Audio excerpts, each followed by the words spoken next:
qui joue avec des instruments, avec des diapasons plus longs. Et ben tout le monde. On a tous des guitares tous des guitares qui sont barytones. Alors, si je dois expliquer, en gros, alors 8 a été enregistré avec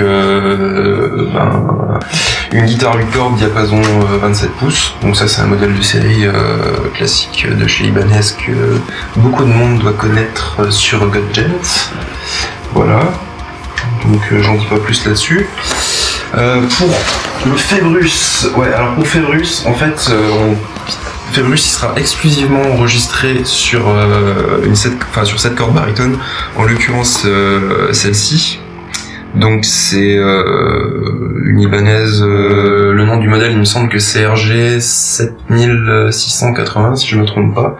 Vous aurez du mal à trouver des infos dessus parce que c'est quelque chose qui a été produit en très petite série. Elle est équipée avec des micros Lundgren M7, enfin celui-là c'est un M7 et un micro Lundgren custom. Si on a changé en fait, si on est repassé en cette corde pour Februs, c'est parce qu'on s'est rendu compte vu qu'harmoniquement Februs est beaucoup plus chargé que Hate.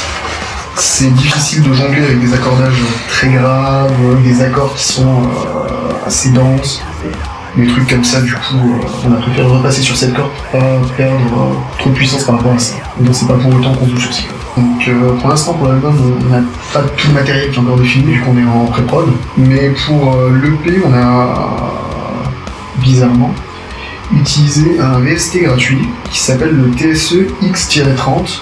Je vous conseille de l'essayer à tous les guitaristes. C'est un simulateur de préampli Engel en fait qui sonne vraiment.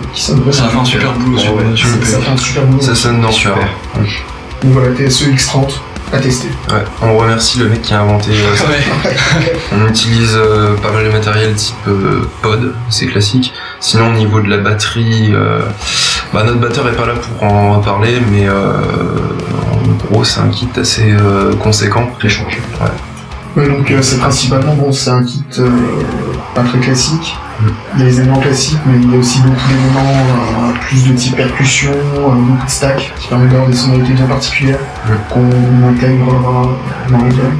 Ce qui s'est passé en fait pour l'EP, ce qui va se passer pour l'album, c'est que nous avons produit son kit au plus proche dans Super Drummer à l'aide d'une multitude d'extensions qu'on a. Donc à partir de là, on a réussi à avoir un son qui est assez proche de celui d'un batteur.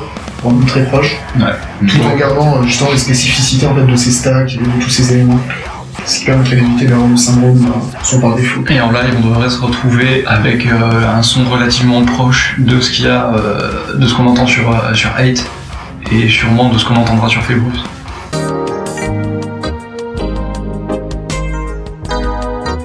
Donc alors pour le moment on préfère se fixer sur la fin de composition de l'album Februs. Pour le live, on doit régler un certain nombre de points d'abord et afin de pouvoir jouer dans les meilleures conditions possibles, quoi. Et on y travaille ardemment actuellement. Pour le label, on a des idées mais on n'a pas réellement commencé les recherches, mais on ne devrait pas tarder à s'y mettre. Quelque chose de solide à présenter.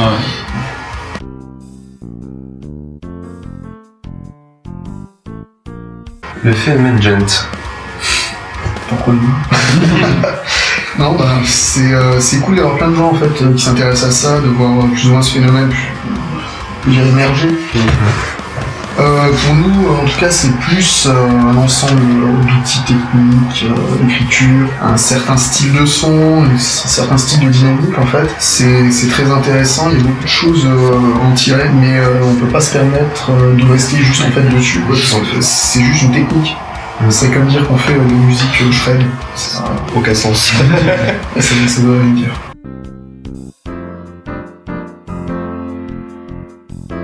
Alors pour ce qui est des side projects, je fais de la guitare pour Uneven, mais je suis aussi bassiste pour un groupe de rock progressif qui s'appelle Nemesis, avec lequel on prépare actuellement un EP. Moi côté de Neven, je fais pas mal d'électro et je fais aussi du métal dans un projet qui s'appelle Vork. Sinon, nous, c'est très compliqué.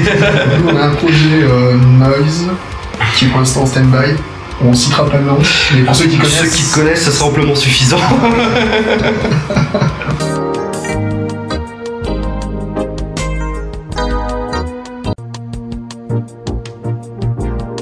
Bon, forcément, Paul Ortiz, Jim Spanner, sacré musicien, super album, là, The Dreamer's Age. Super sympa en plus. Ouais, super sympa, donc c'est une fleur, le type, si vous aimez la bonne musique, chopez son album.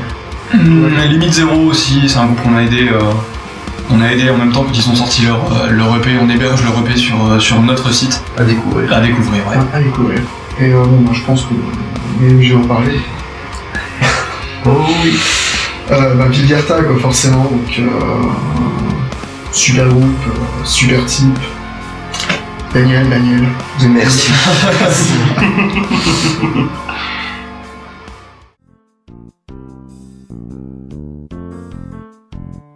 Bye bye. Bye bye. À bientôt. Tchuss.